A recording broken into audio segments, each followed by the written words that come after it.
muchachos, hola, ¿cómo están? Espero que se encuentren bien junto a su familia.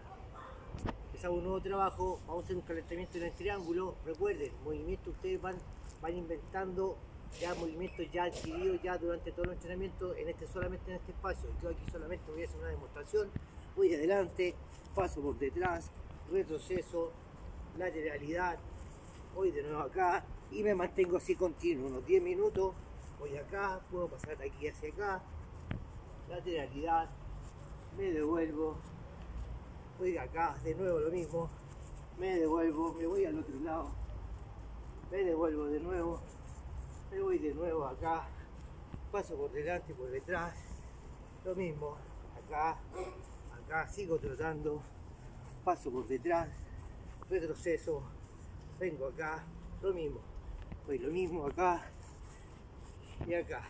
Puedo hacer posición marcación también, acá, acá, sigo trotando, lo mismo acá y voy al otro lado, posición marcación, sigo trotando y ahora para los dos lados, 1, 2, 3 y sigo, lo mismo y así mantengo un trabajo aeróbico continuo, sigo trotando, ustedes van poniendo movimientos si quieren, retroceso, lateralidad, 1, 2, paso por detrás y sigo, ¿estamos?